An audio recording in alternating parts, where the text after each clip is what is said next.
Hello everybody, I'm Ramsis. And I'm TheVespor. We're here for another edition of Vesper's Retro Reviews.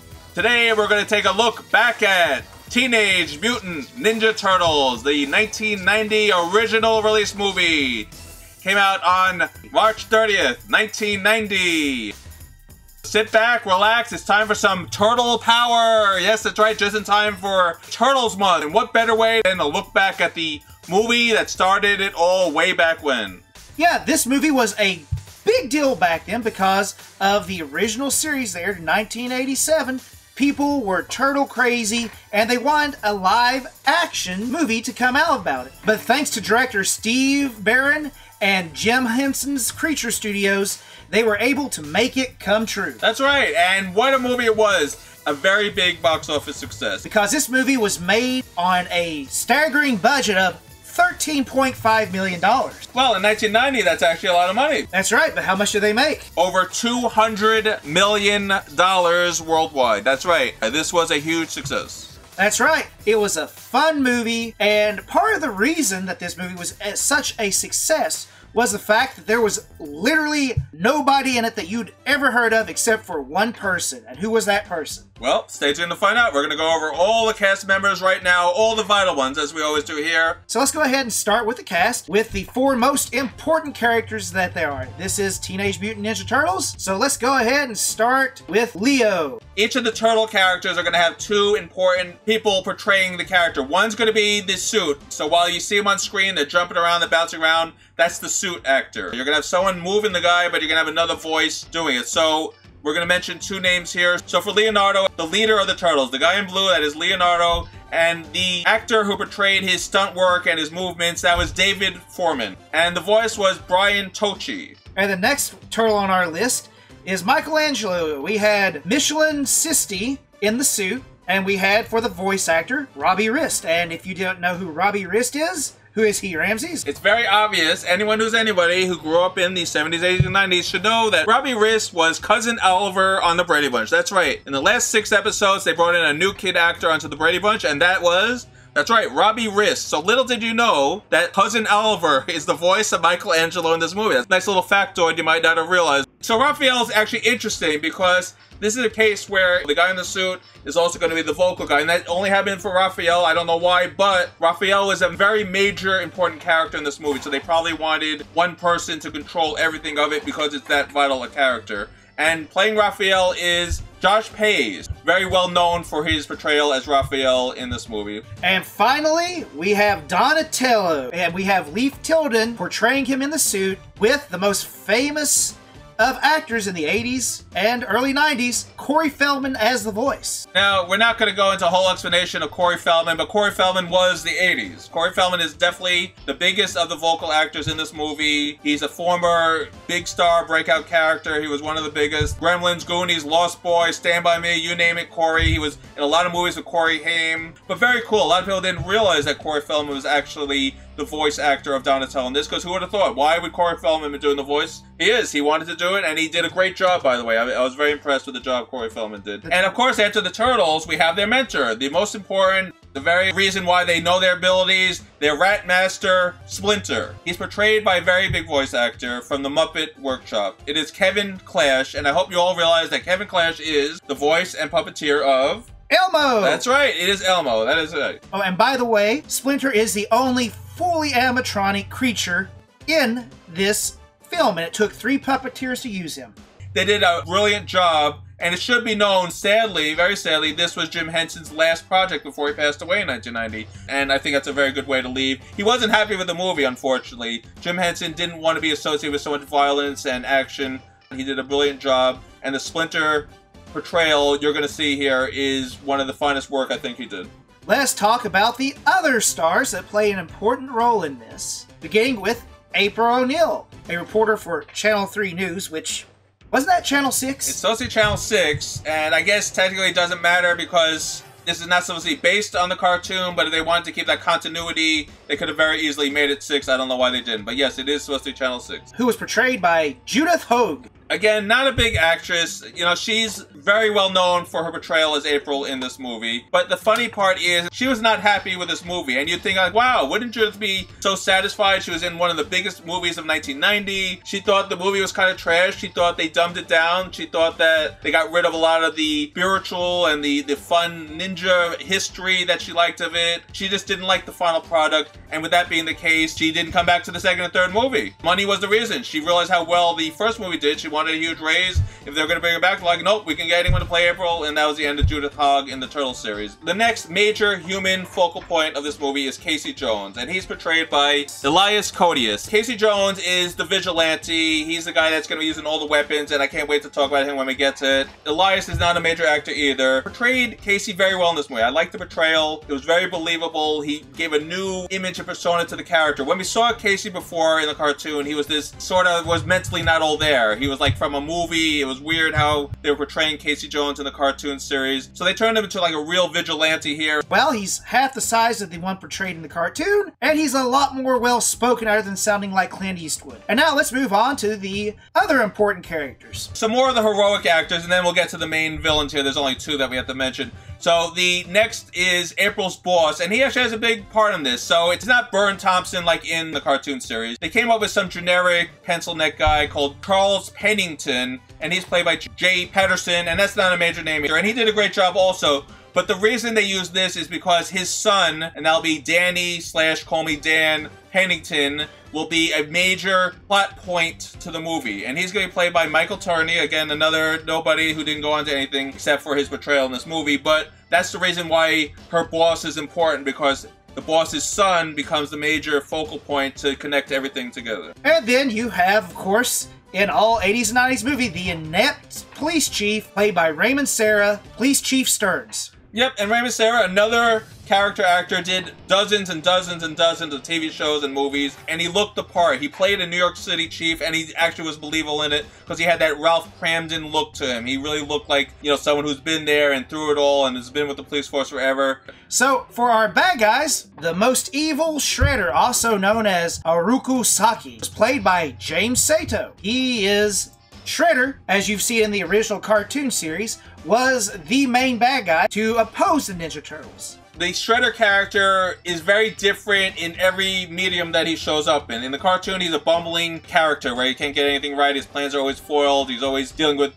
bumbling henchmen and, you know, that the usual stuff, and he's always humiliated at the end. In this one, he's supposed to be a very serious, a hardcore martial artist who had a rivalry with the Turtles mentor and who has a deep history from Japan and was a master fighter. So they really turned this Shredder into like a really serious Japanese martial artist. And James Sato did a great job in the portrayal. He's best known for this role, by the way. I know you would think, wow, James Sato, he must have been in... Yeah, he was in a lot of things, but he's best known for his portrayal as Shredder in this movie. That shows how lasting and important this movie is on pop culture. Now, there's one more actor we do have to mention because he's going to have the second most prominent role as far as antagonists go, and this is Toshihiro Obata, and he plays Master Tatsu, and he is Shredder's right-hand man. He is as loyal as they come. He's the one training all the kids here. He's the one pushing the Foot Clan and everybody, and he's the one that has to do all the dirty work for the Shredder. Now, there should be something noted about the actor. He is actually Japanese, meaning he is from Japan and did not speak a lick of English, but he looks so perfect for the part they wanted to use him. But they had to use a voice actor for him, and the voice actor they used was Michael McConaughey, and that's why you won't see Tatsu talking that much, because the dubbing was a little weird, but he did great. Just realize, for a kids movie, 1990, and I'll use the word kids, it's more of a teenage movie, all the actors portrayed their parts brilliantly, and I do give props. You're not going to see this always in a movie like this where all the adults are taking the role seriously, but in this movie they actually did. This movie was the one where they all really took this very seriously and wanted this to be something special. And was it or not? We're going to review it right now. Let's find out what we thought of this movie.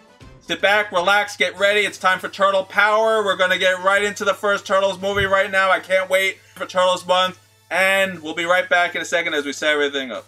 Why don't we start out where this movie's taking place? We're in New York City. Why not? Everything takes place in New York City, it seems like. 1990, New York City. How do we know it's New York City? When you see those Twin Towers, you know you're in New York City. That Manhattan Island view, panning, there's the Twin Towers. We are in New York City, right there. Yes, and if you don't know what's happening, you can tell by all of these newspapers and April O'Neil on the television saying, crime is up. Oh my God, What are we going to do? And then we lead right into the fact that there actually is crime going on by a guy literally lifting up a trench coat and taking his wallet out. This is as bad as crime can get. Pickpockets, people are stealing TVs from an escape ladder, someone's sitting there watching TV, she turns her head away for a second, her TV's gone. Someone's making a delivery to a business, his truck is filled to the brim with boxes, and it must have taken about 10 seconds, probably less. He returns, his whole truck is wiped clean. I mean, that's how bad the crime in this city is. That's right. And it's worse, because there's ninjas, as you can see, they're delivering all these things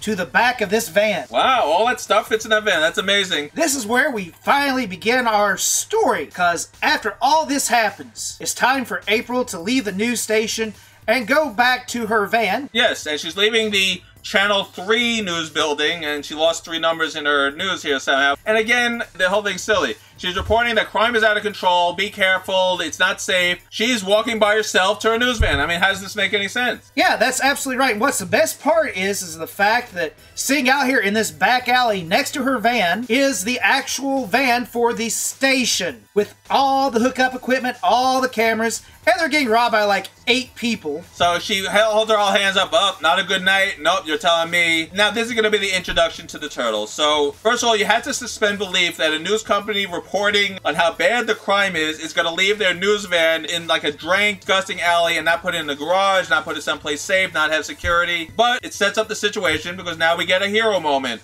So a Psy is going to appear on the screen and knock out one light bulb. You know how almost all those lights are enclosed, and this was just out there, like from a 1950s building? Yes, I see. I want to throw the flag on that one, because... oh, wait, never mind. This is a movie for kids. Sorry about that. Breaking this one light bulb, by the way, turned the whole alley into a cave, a pitch-dark cave now. So now we have a black screen where you hear a lot of thugs and uhs and grunts and everything. The lights turn back on. Again, they don't explain where the light. Did Raphael put the light bulb back in or something? But now it's light again, and all the thugs are tied up. So April's saved, the thugs are wrapped up, but the Psy is there. April sees the Psy and takes it, and then we hear the first curse of our movie.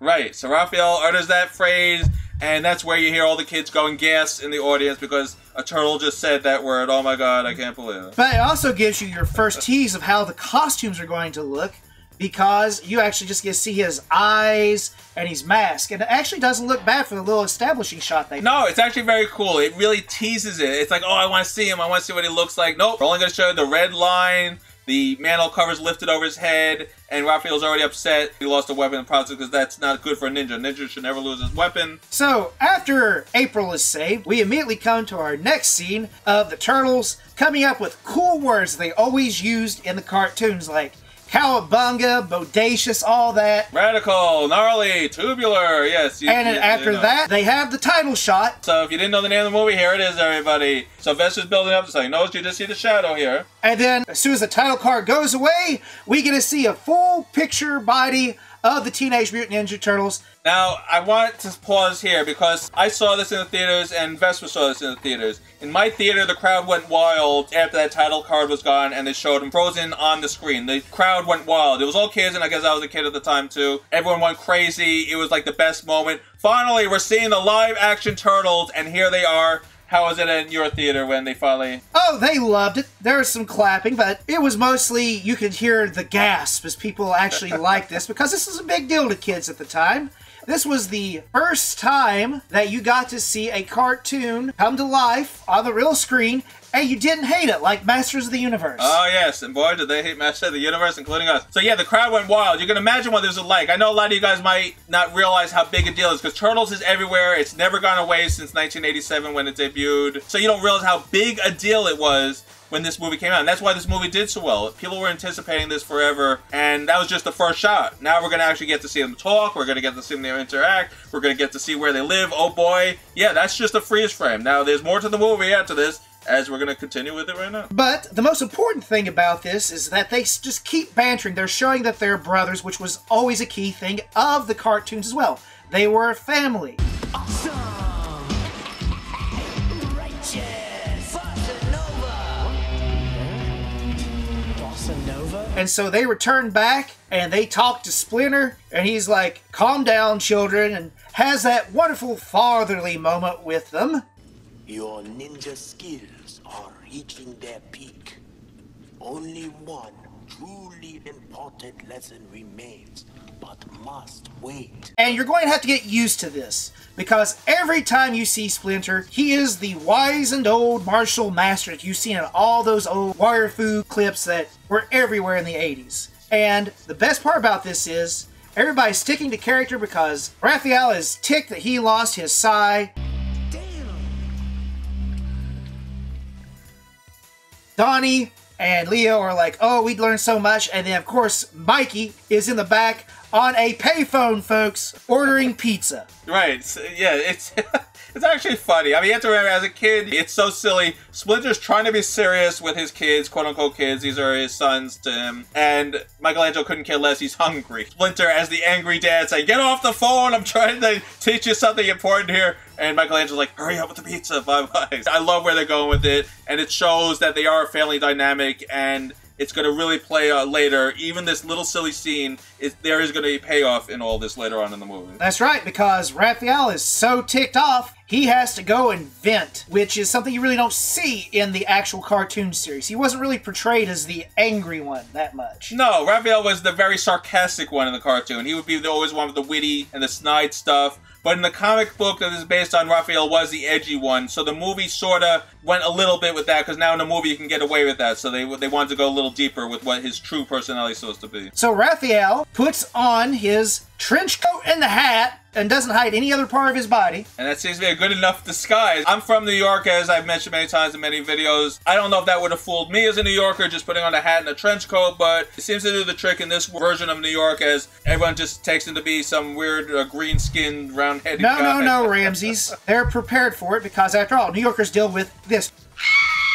Yes, true. On Times Square, you see much worse than this, so he was probably just fitting in for that. And so, we have a nice scene with Donnie and Mikey waiting to get pizza underneath a sewer grate. Yeah, and Donatello's trying to be all, like, philosophical and, gee, what are we going to do if Splinter leaves us? What's going to happen? And Michelangelo couldn't care less. This is Michelangelo we're talking about. He's like, yep, he's almost late. He's got a few seconds left. He's not here with that pizza on time. And Donatello's like, are you even listening to me? Yep, he's late now. That's it. I'm going to take $3 off of the pizza. And Donatello's like, oh, why do I even bother? Now, this is a funny scene because there was actually a pizza war that had the product placement for the pizza in this movie. And it was Domino's that won the right to get the pizza on the box and the delivery suit and the car. Everything was Domino's. But Pizza Hut got the last laughs. The Domino's pizza guy is going to show up with the pizza. Now, the Domino's pizza guy is actually Vishen Sitsi. That's the guy that played Michelangelo in the suit. So it's kind of funny that he's going to be the one delivering the pizza to his character that he's playing, because Michelangelo is going to be under a sewer grate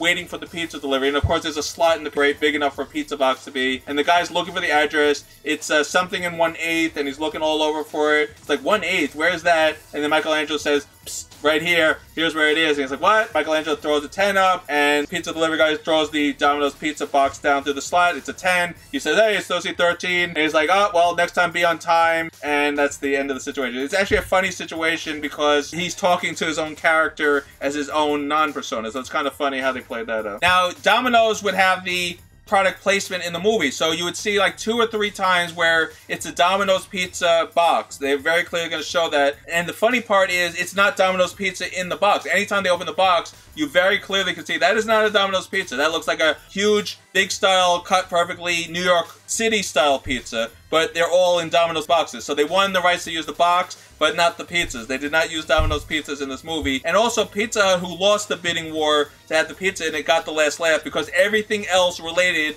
to Turtles was Pizza Hut related after. With the VHS, there was a tie-in. In the Teenage Mutant Ninja Turtle 2 video game on the NES, you'll see Pizza Hut advertisements all over the place. All the commercials had pizza stuff related in their Pizza Hut ads. But Domino's won the war for the product placement in the movie. And there you go. That's our little pizza war history as we get back to the story here. So just like every true person from the 80s and 90s, Raph chose to vent his rage and frustration by going to the movies and watching the movie Critters, of all things. Yeah, it's actually funny because that movie was long out of the theaters by this time, but it fits in that it's made by the same company that made this movie, so it was a nice tie-in for them. And the idea that a critter is watching a movie about critters, that's the irony of it. Yeah, they could have gone with something very creative, like Attack from Dimension X. Right, yes, they could have thrown in any cartoon joke and we would have all laughed. So after the movie Critters, we see that crime spree is going on. A woman gets her purse stolen, and so Raphael stops this by tripping them. And then they look at him like, I'm going to cause trouble. And he just opens his jacket and points to his side. They're like, oh my god, a sigh! I'm getting out of here. And they jump over the wall and head into Central Park. That's where we meet Casey Jones. And he doesn't sound like Clint Eastwood at all because he just takes out a bat and beats the crap out of them. Right, until Raphael says, all right, you taught them the lesson, that's enough. And Casey Jones is a vigilante, and a vigilante wants to really teach the lesson by pounding some sense into them. And now Raphael and Casey Jones are going at it because the two thugs get away because they take that chance to escape. And now Raphael and Casey are going at it. And there's a lot of funny sports cliches. Jose Canseco bat, and you can't get more in 1990 than a bat with Jose Canseco's name on it. That's as dated as you can get. And then the whole scene ends with cricket. Yes, the cricket, that unwell-known sport that's played in Europe usually, and that's that flat bat where you can get points by hitting the ball. Yep, Raphael gets cricketed right into the garbage can. And for 6 points, by the way, because he's making a point at this time that he won because it's 1-0, and Casey's like, now it's 6. Right, and then he runs away. So, after Casey gets done beating up Raphael, he takes chase, jumps over a cab, and there's 2 people in that cab, one of which is Josh Payas, the actual body and voice actor for Raphael. Yeah, that's right, and it's another funny moment where pretty much the guy is saying, What the heck was that? Looked like sort of a big tiger in a trench coat. You're gonna look wild here, right? and that's such a New York reaction where nothing surprises you anymore in New York City. You've seen it all, and that's the joke they're playing there. Yeah, big deal. It's an anthropomorphic turtle running away wearing a coat. He's a taxi cab driver. All he cares about getting the guy to the airport. And now we're going to have the most famous line from the movie. If you thought the first time Raphael said this, it was shocking, he says it again when he leaves the house, and now this is going to be the third and final time that he utters this line. He doesn't utter it. He screams it because the entire city can hear him say, remember when I told you all the kids were so excited when the turtles were introduced? The gasps in my theater were amazing. Like, to hear Raphael scream this at the top of his lungs in a Turtles movie was shocking because you're not used to this. You're not used to the non-animated version of the Turtles. And it was sort of like everything came to a stop after that happened for like a few moments. It was absolutely awesome, and to this day, before I rewatched this again, that's the only thing I really remembered about the movie was him just yelling that at the top of his lungs. An epic scene, and it aged very well. Yeah, I'm glad they did it this way. It really shows the personality of Raphael. He's a good guy, but also a hothead and doesn't like to lose and doesn't like that he got taken so easily and his temper gets the best of him. Very well portrayed, and that ends that scene. Oh, and by the way, if you didn't know that Raphael is the one that gets angry and has anger issues, we have a moment after this where he returns to the lair and Splinter is waiting for him to talk to him about his anger issues. Raphael, I want to talk to you. I've had enough of this. And Raphael's like, oh, Dad, what do you want? Sit down. And he lights a fire. And then get used to this because Splinter is going to be very proverb-filled in this one. Now, Raphael, you must get your anger in check. Your brothers don't have this problem, but you do. And I just love you. And I want you to have the best for him. And Raphael's all touched by this. And he's all, yes, I understand that and whatever. But get used to this. This is what Splinter's role in the movie is going to be. Preaching to us, trying to better your life with his words and his proverbs. But they're setting this up too because something is going to happen. Because Splinter says, I'm not always going to be there. And that's very important because that's going to set up what's going to happen in the movie, unfortunately. That's called foreshadowing, right. folks. Yes. Now that we've had this one scene, did you forget about April? We didn't, because now we see that April must have a very close relationship with her boss because he's right there with her talking about you shouldn't go out in dark alleys anymore. Whose fault is that? The boss should be protecting the van, protecting her, having security, making sure the equipment is locked up. I mean, whose fault is that? Absolutely. And he's telling her, you know, go a little bit easier on Police Chief Stearns tonight. You've been writing him hard about this. As this is happening, and this is in April's apartment, by the way, and her boss, Charles, brought son Danny with him at this point, and he's like, I don't know where he got that Walkman from. And April's like, oh, who cares? I'm thinking to myself, who cares? Walkman were not easy to come by, even in 1990. That's like, think of that as like an iPhone or something like that. You can see why she's not a mother. But again, the father's not doing a very good job either because he should be a little more concerned that random electronics are appearing in my son's hands. But thanks to the ability of us being the viewers of the movies, we saw that Danny here was also the one who was stealing stuff in the opening scenes. Right. And he still continues by stealing a 20 out of April's wallet, who's left right there, and she didn't pick up her wallet. She's on her way to interview Chief Stearns and didn't go, huh, where'd all my taxi money go? Yeah, exactly. Gee, where's all my money? Oh, well, he must have spent it, but whatever. We'll leave it at that. That'll play out later in the movie. So now they're really setting up things that Danny is an important character here. It looks like he's involved with something dirty, and he likes stealing, and he's not doing well in school, and he's getting stuff mysteriously. We know he's up to no good, but we don't know exactly what he's up to yet, because we, the viewer, haven't seen that yet. But we know that this is going to be an important connection somehow. So now we're going to move on to Chief Stearns. We mentioned him in the opening, that he's going to be that stereotypical inept police chief. Nothing's going right for him. Crime is out of control. He's being blamed for it. And the last thing he wants is some hotshot reporter questioning everything he does and pinpointing and pretty much telling him that, gee, why don't you look into this and why aren't you doing that? Well, he's going to have his words with her after that wonderful interview. And you know he's inept because he gets frazzled and gets angry at the words she's saying, because this is where we first hear about the Foot Clan. We don't know where she got this from. We don't know why she thought this. It just is thrown out of there, and they don't really give us any background on what she believes or how she found out about it. They don't really mention that. It's just, what about this Foot Clan they've been talking about? And the police chief's like, no, there's no such thing, whatever. But where did she get that information from? We don't know. Why did she bring that up? We don't know. Why didn't the police of New York ever do any research on it? We don't know. So it's just randomly thrown out there and quickly swept away because Paris thought we look at a lead that a news reporter has given us. That would make too much sense. Let's do this instead. What does he do next to her after this interview? He chews her out and tells her not to tell him basically how to do his job, which she wasn't actually. She was questioning why he wasn't doing his job. But here's the thing, because she's a TV reporter and was on TV, the Shredder we see for the first time is like, silence her! Yes, and he throws a dagger right at the screen and... So, you know, Ramses, that's why they needed that 70s TV, because apparently he likes to blow them up. Well, yeah, he had like 100 TVs on the wall there. I'm like, no wonder they still have TV. Right, it all made sense. But also, this newscast doesn't only make Shredder angry, it makes Raphael angry. It reminds him that she still has his size, so he appears as soon as she leaves the police station and starts trailing her. But this is for the best of all worlds. And why is that, Ramses? Because she's about to enter the totally empty New York City subway station during peak hours. Totally empty, by the way, downtown Manhattan. And she's about to be jumped by pretty much the entire Foot Clan, who are about to teach her a very important lesson. This is actually Donatello's bodysuit actor playing the role of the ninja who's threatening April. And he's going to show up to her and say, your mouth may yet bring you much trouble, Miss O'Neill. I deliver a message. her a nasty slap across the face, and she's about to be knocked out.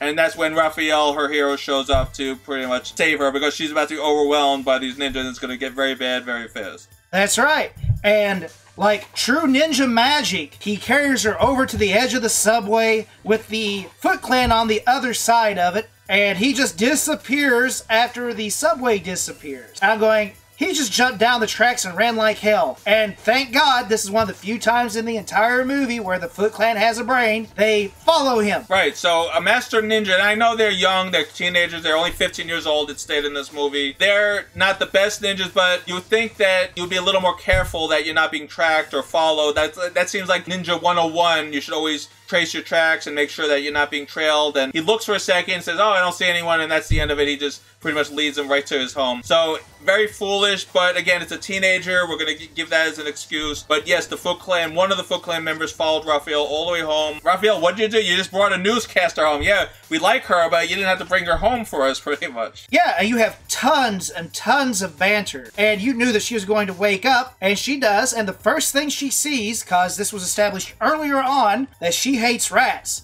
So, of course, she sees Splinter, and she's up on top of the couch, screaming like a banshee. But then she's like, I must be dreaming. Yeah, I saw the rat, I got knocked out by these guys, and then something happened. And then she looks at the turtle, she's like, yeah, but I didn't have any turtle visions before, so... And pretty much this is the reveal moment. She has to realize there's mutants and that talking rats and talking turtles are real and then what's really going on. And it gets worked over very quickly because how can you not like Splinter? He's a very sweet talking guy and he's nice. And he's very poignant because he tells their entire backstory in like less than a minute, which is absolutely amazing. Yeah, pretty much the story is, we'll give the short version, they say Spaceballs. A can of radioactive goo was found in the sewers. Some turtles were seen swimming in it. Splinter, still in his unevolved rat form, happened upon these turtles. He helped them out of it, but he too touched the radioactive material. They all started to grow, and then they became what they currently are. He trained them in ninjutsu, and there you go. 15 years later, here we are. That's the whole story. She's like, oh, and then that's it. All right, yeah, you told the story, 1 minute long, and yeah, good enough for me. I'll take it. Oh, and the best part is, if April was really scared, she should never have told the Ninja Turtles, can you take me home? And, you know, they take her home, so now you know where the underground sewer monsters know where you live. And they're going to leave her alone until she says, in a dismissive way, all I've got is frozen pizza. Then it's like, Boing! Yeah, Michelangelo jumps right out of the sewer, shaking in front of her. Pizza, oh boy!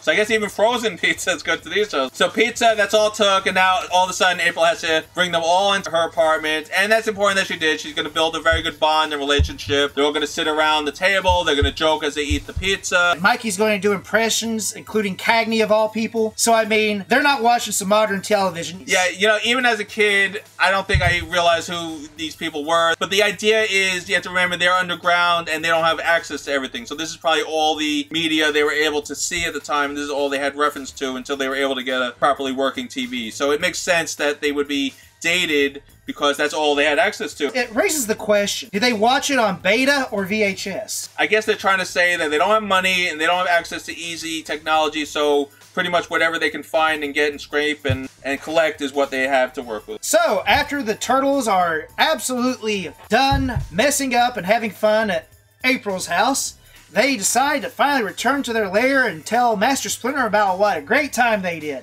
And yeah, and it doesn't go well at all because now our foreshadowing is coming into play. Splinter is gone. Yes, the whole lair has been ransacked. There was a fight that broke out. Everything's destroyed. Splinter is kidnapped and gone, and they have no idea who did it or what happened. They have nowhere else to go. They return to April's house, stay with her until they can figure out what to do. However, this leads directly into a scene where Stern pulls out the number to Danny's father, Charles, and basically blackmails him into getting some heat taken off him from April. You don't see it on screen. It's more than implied because later on Charles is going to come over to April's house, have a little talk to her about how things are going, and unfortunately for the Ninja Turtles, they're going to have to hide because it's literally that morning. Yeah, this is another creative scene. So Splinter earlier in the movie told the Turtles at all costs you have to keep hidden, you cannot be seen, that is your one mission. Help people, yes, but make sure you are not seen. So that goes for this too. So Danny shows up, he's waiting there while Charles is pretty much insisting and telling April that she is not to report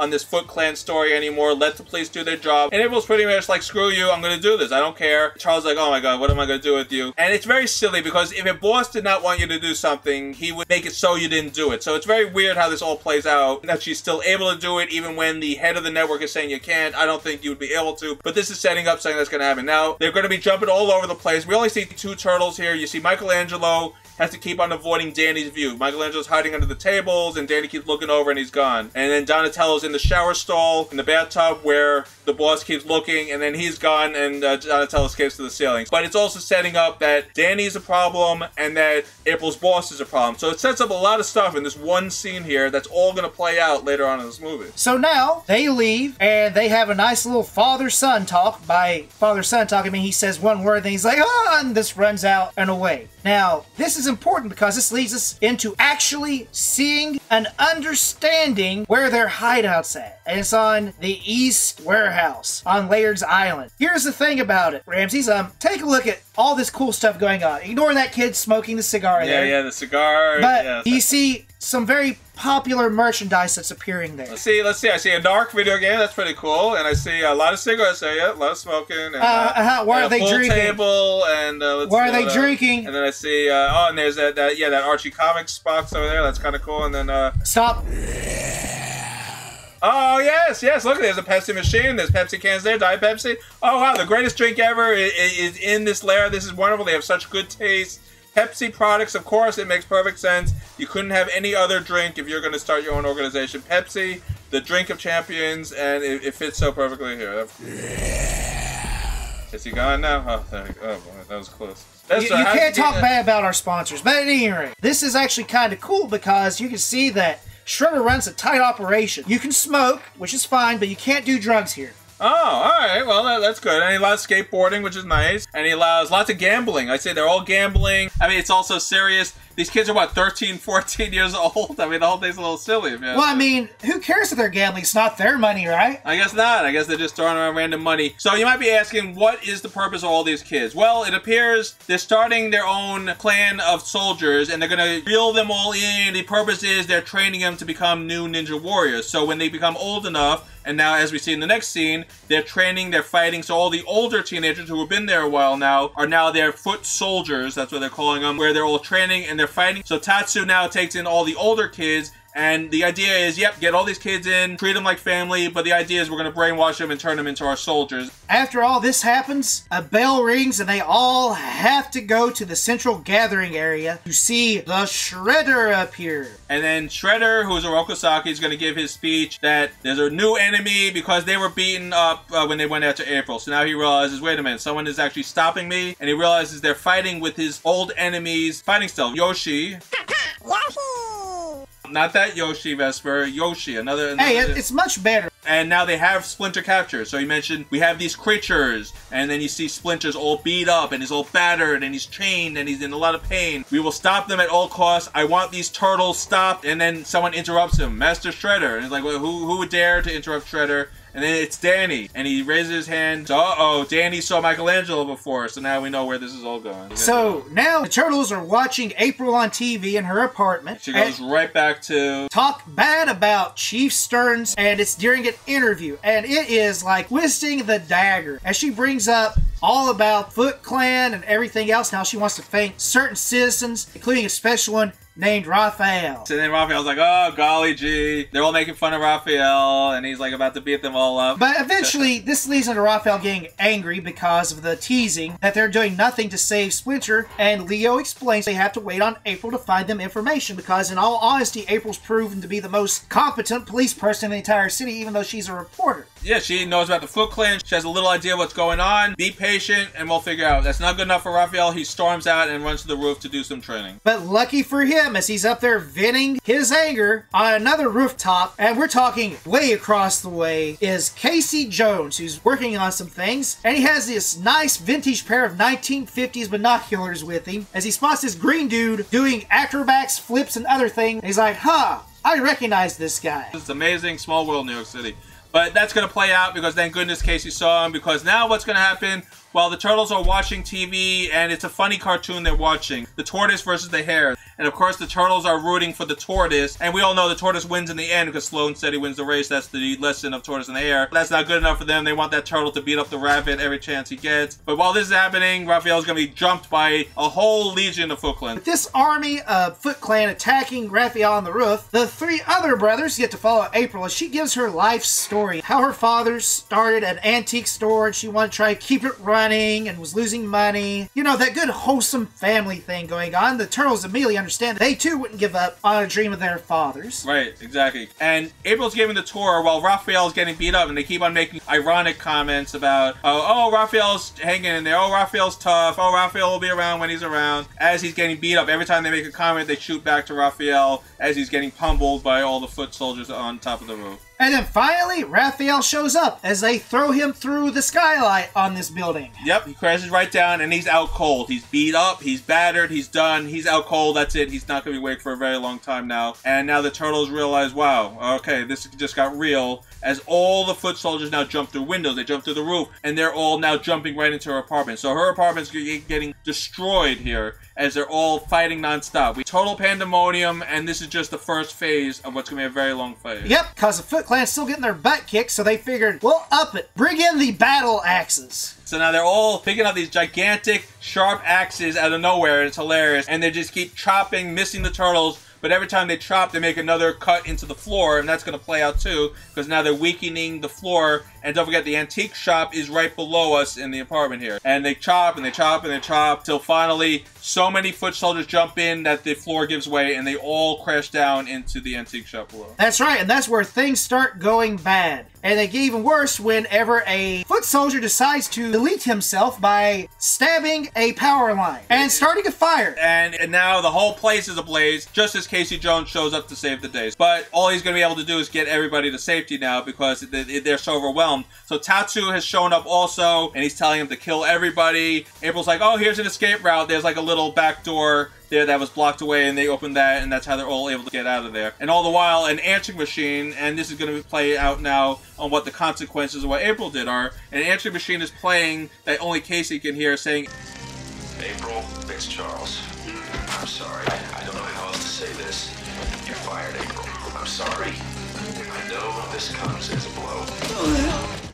Now, I also want to point out something. There's probably about 30 unconscious foot soldiers in this burning building. Tatsu said, ninja disappeared. He didn't say, grab your buddies and get the hell out. Nope, it's just like whoever's around, just get out of here. That was it. And by the way, this is the reason why the Turtles can win in the end, because they burned over half the army of foot soldiers in this building. The next scene we have is April, Casey, the Turtles. They're all driving away in the Volkswagen van. And that's another nod, by the way, because that's a van that was going to become the Turtle van in the cartoon. So they use that vehicle as a nod to that. And you see the burning building in the distance as April cries, and her whole building's going down in flames just as the fire department shows up. Danny, who caused all this, because he's the one that reported the whereabouts to Shredder, and as he sees the building burning down, now it's going to make him question, am I doing the right thing? But now we gotta head somewhere. We have no house to go to anywhere. But before we get to that, let's see what Shredder is up to while all this is going on. So, we see that Shredder is trying his best to intimidate and threaten Splinter into talking, and Splinter will have none of it. He is disappointed that they failed. As he's walking away, he looks at Tatsu, who looks down because he knows he's failed. So, he's been bad. Just like all bad guys, how do they take out their rage and anger and frustration? Why, on all their minions, of course, and he beats the hell out of all these foot soldiers. And then there's one that becomes the target of his anger, and this poor guy, he's like, Mr. Tatsu, stop, stop. And he's like, oh, you want me to stop? All right, then you're next. And he pummels and beats and destroys this guy so badly. The guy's knocked out. They all run to him. They're reaching for his heart. Now, the scene was edited. In the original version of this, he did die. That's how bad Tatsu was, and that was the idea, to make him into bad. But then they remembered, wait a minute, there's a PG movie, we don't want to overdo it. So then they added like some last gasp that he's alive. So that's how bad Tatsu was feeling after his master was disappointed with him. And now we shift from this scene to upstate New York to a farmhouse there, which was where she was apparently raised. Again, you have to suspend belief. It's a movie. Why would it still be in the family? Who's paying the taxes on it? Why hasn't anyone been to it? By the way, this house has obviously been lived in for more than years because it's not completely covered in ivy or rotting apart. Trust me, nature takes back things very, very quickly. The outside, it's like, okay, yeah, everything looks derelict and dead. But then when you get in the house, everything seems fine. Yeah, it's a little old school and rustic, but you have a kitchen that's pretty clean. You have a bathroom that's decent. With working water and electricity, right. Everything folks. works. We won't question that logic. Just know they have a place to escape to, and this will be their hideout for about a week as they recover. That's right. And this is also the point where they start building up the Ninja Turtles and how they're coping with what happened. And Leo, of course, is worried about Wrath because he got angry at him and told him, we don't need you anymore. The typical tropes there. Donnie bonds with Casey, who in this film is the inventor, fixer, and all that, unlike Donatello in the cartoon series. But I like how they bonded. I thought it was really fun. And the only person who didn't bond or do anything with anyone is apparently Mikey. So I guess we'll assume Michelangelo was just out partying, eating pizza, and shoving food down his gullet while he's waiting for his brothers to do whatever they're doing. Even April is like talking about everybody, but Michelangelo, she has nothing at all to say about the guy, because what can you say about Michelangelo except that he likes pizza and that he's a goofball. And now she's sort of forming a relationship with Casey. It's a little weird, and that's one of those love to hate you relationships. So Casey's kind of juvenile. He's like a kid. Even she mentions he's like a 9-year-old in an adult's body. And he does come off like that. He's silly. He says funny sexist remarks, and she's like, oh, brother, here we go again. And she'll handle it herself. But then they warm up to each other over time, where she's like just had enough of it, and he'll just like force a massage on her, and there you go. They become buddy-buddy after that moment. They're sharing together. That's right. Mikey actually helped with this. He cracked a joke because he was hurting after training when Raphael woke up, and he needed turtle wax. Not ointment. If that thing's been there from the 50s, that's just a solid tube of wax. Yeah, I would not be using that on your show, Michelangelo, but hey, who am I to tell you what to use? You know, one of the first things they thought of is we need a turtle wax joke in this movie. They threw it in here. and it's funny. And while they're bonding and rebuilding their brotherly love, Leonardo, while the other three turtles are playing Trivial Pursuit, by the way, has a moment of meditation and connects psychically with Master Splinter, who just looks up into the camera and breaks the fourth wall. This is where they lost it a little bit. See, now, remember how I mentioned that the April actress wanted more of this stuff? I kind of agree with the writers and producers and director. It's a little hokey. Like, are we Star Wars? Are we Turtles? Are we a cartoon? Are we an action movie? If you're talking about Star Wars, wait for this, because Leonardo gets all his brothers together around a campfire. They close their eyes and the flames turn to blue as we have our Force Ghost and Master Splinter appear. So now we have to discuss this because this is just so silly and comes out of nowhere. And I didn't even remember the scene. I've seen the movie many, many times, but that's how forgettable this moment is because I forgot this was in the movie. Now, they're all meditating, the flames turn blue, and then the Force Ghost Splinter shows up and he gives another one of his speeches to them about how important it is to stay together and how important family is and I love you and blah, blah, blah. And it's like, what powers do we have here? Are we ninjas or are we now mystic Force Ghosts with special powers? Splinter's saying, now you realize you could be complete ninjas because now you have the power of your mind. And I'm like, where did this all come from? I don't remember this happening in any other turtle medium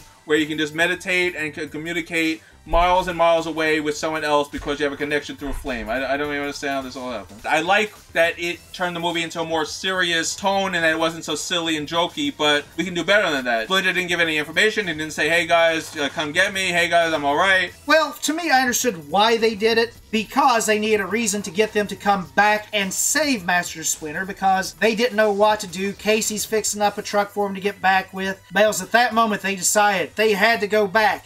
And they informed both April and Casey while they're sitting there macking on each other and flirting. As we see they're serious about because they're all standing together as the sun rises, striking dynamic poses like, we have to go back now to save Splinter. Yes, you can see the director was probably so excited about this scene. I mean, look at it. The sun is behind their heads. Sky is ablaze with the dawn light behind them. April and Casey are getting their relationship in tune finally. They're together now. You can see the director was probably in tears. That's perfect. That's exactly what I envisioned. Yes, this is our scene. This is going to sell. Well, to be fair, Ramses, $200 million from a $15 million movie. He got his wish and more. Oh, yeah, he did pretty well, I have to admit. So, yeah, that sets up the moment. But whatever, they're going to head back now with the repaired truck. So now everything is taken care of in our plot. We have April and Casey are together. Brothers are all strong again. They all realize Splinter's alive. So now they're going to go home to the sewer home, fix it up, and now they're going to set up a plan of attack and figure out how to get their father back. We come to find out that Danny's there. He's been hiding from the Foot because in the earlier scene they mentioned, where's the kid that told us where the turtles were at? After seeing April's house burn down, he decided he didn't want really have a part of this because he's now starting to understand they're not in it for themselves. They're in it for Shredder. That's not what Danny wanted here. And this is going to set up something from early in the movie. We should also mention that Splinter didn't talk to anybody except for Danny. For some reason, he just had a feeling that Danny, there's something about him that he's hurt and he's pained and that he could trust him. So that's why Danny is in the Turtles' lair and he's having second thoughts and he realizes something's not right here.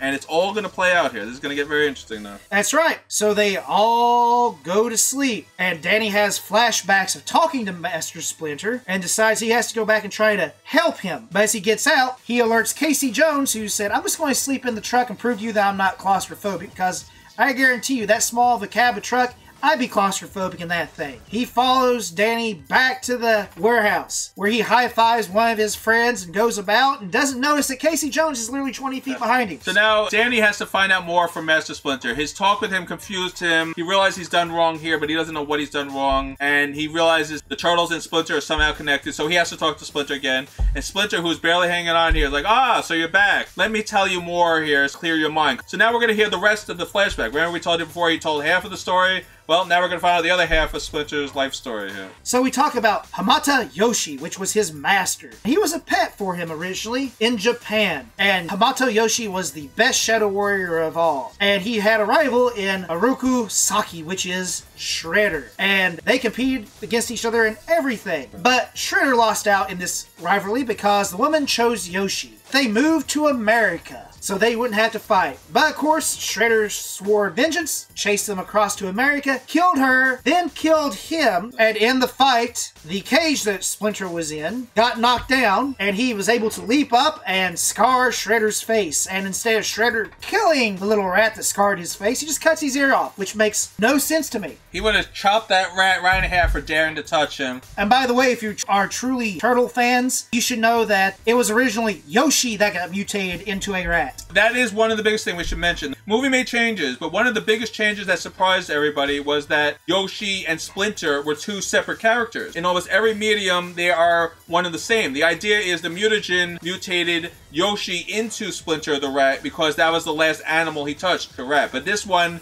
they're separate. So you have to believe, and it's a lot of suspending belief, this rat learned and mimicked and learned all the ninjutsu before he was even mutated. That's a very big stretch to take because this is the smartest rat in the history of the universe, because rats cannot do something to that intelligence. If he was mutated first and learned, I would have said okay, but it's after the fact he was mutated. He already had learned everything by mimicking his master, so I won't question it. That's one smart rat. Yeah, especially even in the background flashes when he's explaining to April that his intelligence didn't increase until after he was mutated. Yeah. Not before, after. Very different Splinter, so I think they wanted to go a different path here for the movie, is why they made the changes, separating Yoshi and Splinter as two separate characters. And it's still a better change than in a later Turtles movie where they basically learn ninjutsu from a How to Do It Dummies book. So, after this flashback, we see Casey sneaking around in the back and being even more suspicious of the fact he's trying to sneak around in here, and then runs across a random freaking Foot Clan soldier who's not even looking at him, being so suspicious,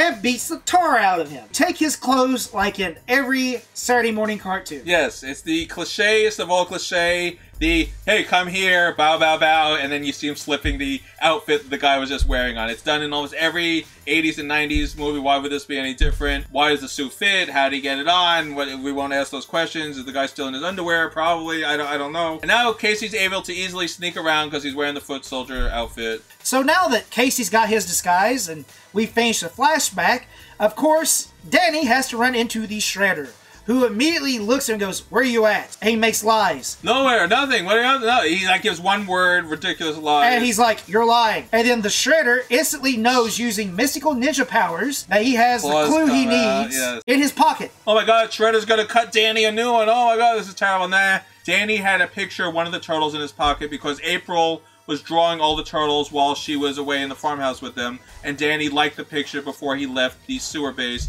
and wanted it. And for some reason, Shredder had mystic turtle picture finding powers. He knew there was a picture there. And that's where he says, "Tatsu, kill the rat. I'm taking the Foot Clan and I'm going there myself to kill these turtles." And then they all run and leave, even though it's obvious that Danny has betrayed you, but they're like, "Nah, you go ahead." Yeah, no, Danny they couldn't care less about. He has a picture of the turtles. He left them. He's helping Splinter. Who cares about him? We have bigger, important things. It makes no sense. So as he's running away, Casey intercepts him in his super ninja disguise. And then he's like, "Oh my god, I got help. Please help me save Master Splinter." And he's like, "Okay." And then now the whole confrontation. Shredder's left. He took his whole army, but Tatsu now is left with a nice group himself. And they're helping Splinter get off. They found the keys that were conveniently just lying right on the corner there. It's nice they left the keys to Splinter there so anyone could just take it. I don't get why they would do that. And then they're letting him down, and then Tatsu's like, "Aha! Now I'm gonna stop you." And Casey's like, "Well, you're gonna have to get through me first." And boy, he does get through And Tatsu's like, "All right, no problem at all." And boy, does he beat him up and beat him up. And luckily, very luckily, nice thick one-wood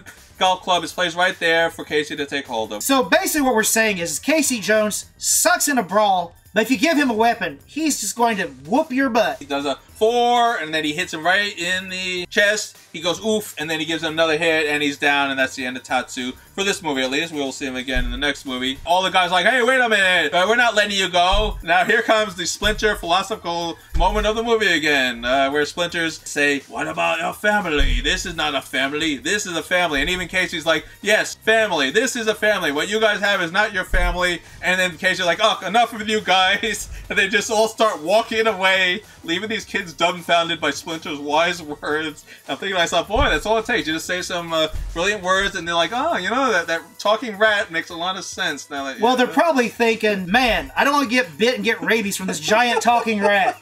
So after that wonderful little exchange, we see that the Foot Clan is beginning their assault within the sewers. Yeah, so now they're headquarters again in Boydu, and they all show up there, but this time they're ready. They have steam trap ready, so there's like a turn valve that turns on steam vents from all over the place. It knocks them all out. Again, I don't know what happens, man. There was a gas in there. Maybe the heat was so overwhelming. And then Raphael's like, oh, it's too bad I didn't get to fight him. And then his wish is answered because a whole nother group shows up. And then the fight takes out. Everyone does ninja moves. They're all fighting. They're all over the place. April, she's doing the Amy of A-Team. She helps too, where she uses a bow staff. But now more are showing up and more. So they got to get this fight out of the lair. So that's the goal. And the real reason they're getting outside is because cinematography is great. Hey, the fight is supposed to be all nice and beautiful on top of a New York City skyline. So that's why they're trying to get this fight outside. And it looks like it's been a war zone because I don't know how many Foot Clan are left, but they definitely wiped them all out. Hey, wait for me! God, I love being a turtle! And Shredder, being true to all tropes, video game wise or otherwise, does not make his appearance to fight the heroes until he has let them destroy all of his army. Well, and it's kind of a cool rival. It's epic. He's aha, and he shows up and he slams down in front of them, and he does the I'm the Shredder, and of course Michelangelo makes the he the Shredder kitchen equipment or whatever joke they always make about the Shredder. But I do want to point something out here, Ramses. Do you remember what weapon he used to fight with in the cartoon series? That would be a sword. A huge katana blade that he used to fight with. What's that weapon he's using? Yeah, that's just a regular spear. Wait a minute. He never used a spear in any of the mediums he was in. The choreography here is wonderful. It's fun to watch. This is awesome. This is the climax, but he still suffers from some of the problems that bad guys do. He's beating the crap out of them, but he's sitting there walking back and forth waiting for them to come at him. But he's not doing the usual Bond cliche where he's talking to them and monologuing. That he's not doing, and I think that's just due to the lack of language barrier, because I think the character would have if he could have been talking, you fools, and I'll get you, and I'll stop you. Because the cartoon Shredder would do that all the time with his monologue, and this one just sort of was like one at a time. He's going to take them on, let them all recoup, one at a time, take them on, let them recoup. I didn't get where he was going with all this. So now we see down below the building while this fight's going on that Casey, Splinter, and Danny have all arrived with this huge group of kids. And a mob of them shows up, and it's great because when he gets there, they go, sounds like your boys are getting beat up there. They all look up, and they realize, wow, yeah, it's a good thing we changed sides here because our guys are all pretty much dead and defeated, and Splinter's gone. But Casey's gonna get one last action scene here. This is not the end of Casey. And he says, leftovers, as the 3 surviving foot soldiers are trying to come help their master. And he gets in a dump truck and backs into the fire escape, knocks them down. One of them, I guess, are dead because he must have fallen underneath the wheels of the dump truck. And he knocks the other 2 out. And that's it. And Casey just shrugs like, hey, that's it. That's how it goes. But he's not quite done yet. He'll have one more important role. Yep, he's standing at this dump truck that is now perfectly placed here, so remember that. So now the Turtles are not doing well. They're all losing. They all are taking the shots. Where's Splinter? Oh, the rat. Sword has a name. It had a name. And then Leonardo goes crazy because now he thinks that Splinter might be dead. And never fight with rage. That'll always be your undoing. That's the one thing you learn in all these ninja movies. You have to fight with your heart, not your rage. And Leonardo's easily defeated by Shredder, and then Shredder has him. Now he's holding the spear over him, and he says, put your weapons down now, Turtles, or he's done for. And they're reluctant. They all throw their weapons over the side. The nunchucks, by the way, hook onto the top rung of the stairs. That's important to remember. And then Shredder just laughs like, you fools. Even if I killed him, the 3 of you could have easily defeated me. And then he's about to kill Leonardo. And then who shows up? Splinter shows up there on the edge of the building and says, Yes, Urokusaki. I know who you are. as Shredder finally takes his freaking face mask off for the first time in the entire movie, and you see scars that look 10 times worse than what they were in the actual flashback. And so remember how Ramsey said don't fight with rage? Well, he apparently loses it as this old harmless rat standing there. You're the rat that did this to my face. Grrr, I'm going to kill you. I'll do more than just the ear this time. And charges him like an idiot towards the edge of the building. I'm sitting here going, you're a martial master. Don't you realize he can literally do a freaking Three Stooges on you, sidestep, unless you go flying over the building, which, by the way, he does. Yes, he has Michelangelo's nunchuck. Remember I said the nunchuck is hooked onto the top rung of the stairs there? Yep, Splinter grabs it, and he whips it around the spear, and he's holding Shredder over the top. And he's like, all right, Shredder, Death comes for us all, Urokusaki. But something much worse comes for you. For when you die, it will be... And Shredder doesn't care. He's like, I'm gonna kill you. And then Splinter pretty much just shrugs, lets go of it. His master's avenged. The guy falls in. Splinter says his famous line. Without honor. And then Casey gets the last laugh here. He says there's not going to be another sequel, as he literally activates the dump truck to crush him. And you watch the helmet get crushed to dust. And again, Casey shrugs again. Oh, well. But I do have a question here after all this.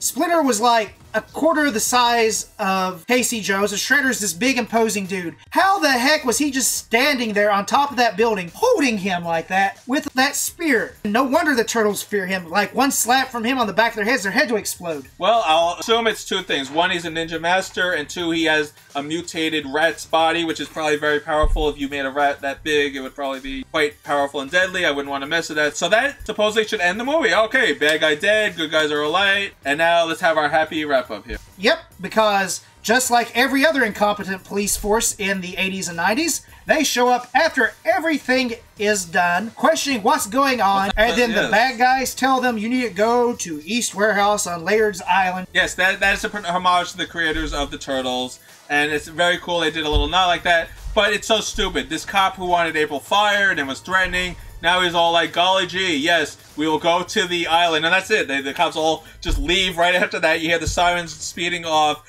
just because these kids said, yeah, go to the island, you'll get your answers there, and he nods and just drives away. I'm like, wow. Good thing they weren't going with it because they probably got arrested. But we also have closure with Danny as he hugs his father. He's like, oh, where you've been? I'm like, you're so worried that you are with a news crew. He didn't care. Like, oh, son, you're all right. Good, good. Yeah, and to prove that he's matured, he no longer wants to be called Danny. He wants to be called Dan. And he's like, Dan. Oh, yeah, sure. So just like that, Dan and his father have worked everything out. But now there's another climax with his father. So the father worked everything out with his son. And now it's not made clear. I don't get it. But the boss now wants April back at all costs. And I'm thinking to myself, why? I still don't understand. She disobeyed you. She did everything wrong. What does she actually do here? But now he's begging to get her back and at any price. I have an answer for that, Ramses. She was fired under police coercion by her boss, and she would obviously break that story and get them both fired and probably thrown in jail. Oh, yes, that is exactly right, Vespor. But there's also another touching father scene here as the Ninja Turtles on top of the building are doing their wonderful, let's come up with cool words like hellacious and all this other stuff. Except for Donatello, who can't think of anything because he's a dork. But Master Splinter steps forward and goes, I have always liked Kawabunga. We also have one more thing that's cliche to all movies in the 90s. You know what that is? No, what is that, Vesta? The rap at the end. Ah, yes. T-U-R-T-L-E power. T-U-R-T-L-E power. We'll save you from singing it, but yes, the movie ends with turtle power. The crowd's going wild. Everyone is clapping in the audience. They're singing this song. They're rapping along to it. What a great feeling to have after watching a Turtles movie. And now that's our wrap on Teenage Mutant Ninja Turtles, the 1990 live-action version. So now, let's give our final thoughts and reviews. So I'll go ahead and start since I'm the hostess with the mostest. And what I'm going to say is, my biggest problems with this entire movie is the fact that they turned Splinter into just a pure rat and wasn't Yoshi to begin with.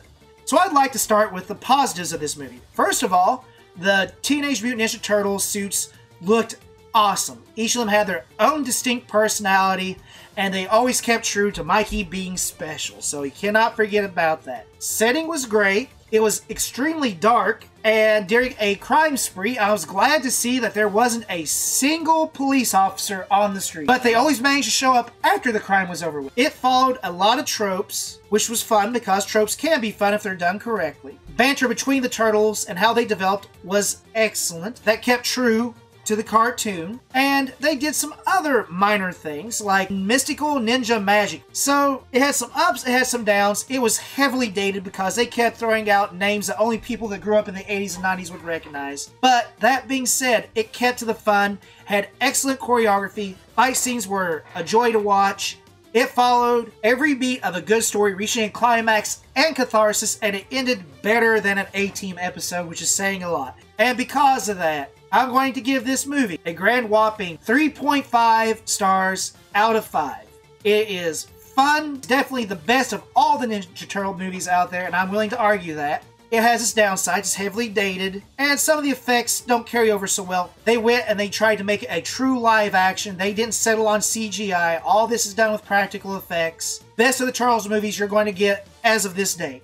I liked the movie. I think it was a lot of fun. I remember seeing it in the theaters, as I mentioned during this review, and I was excited. You know, I was a big Turtles fan growing up, and I'm still a Turtles fan. I don't like the new stuff as much. I am a retro fan, as you guys know.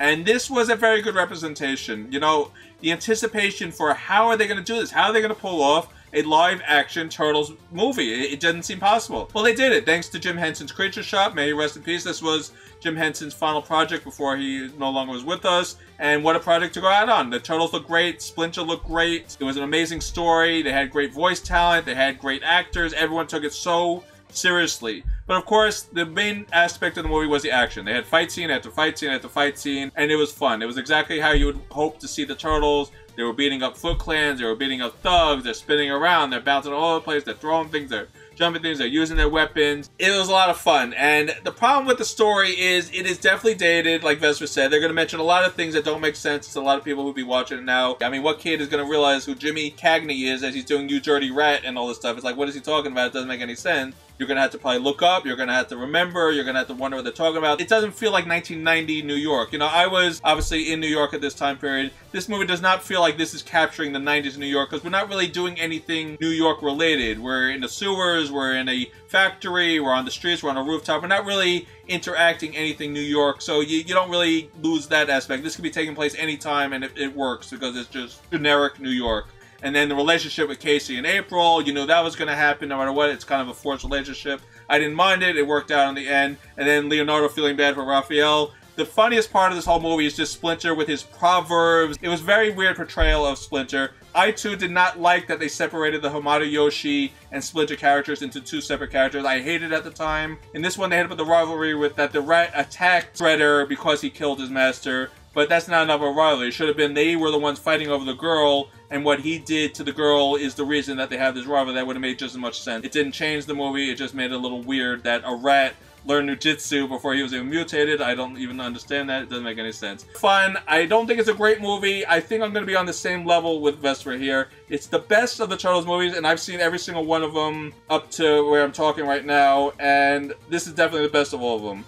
I think it captured the excitement, the fun, the anticipation. It was so cool seeing them in live action. You have to take yourself back to 1990 where this was thought to be unbelievable. There's no way they can do this. They did it. They really made it believable that these turtles came to life and they were real and they were in front of us and they were all acting like how you would expect them. I'm also going to give this 3.5 stars. It's funny, it's action-packed, it's well done, the effects are amazing. Story is dated, definitely not a great movie. It's not Shakespeare here, it's not the greatest action movie of all time. It's a PG movie, and for a PG movie, they did a great job. Kids will be entertained, fans of the series will be pleased. It could have been better, of course. There was a lot of story elements that I didn't like, but there was a lot of story elements I did like. 90-minute movie, you can't get simpler than that. You're in, you're out, fun story, fun situation, bada bing, bada boom. And that's where I'm going to leave it. So that wraps up our entire review of Teenage Mutant Ninja Turtles, the 1990s movie.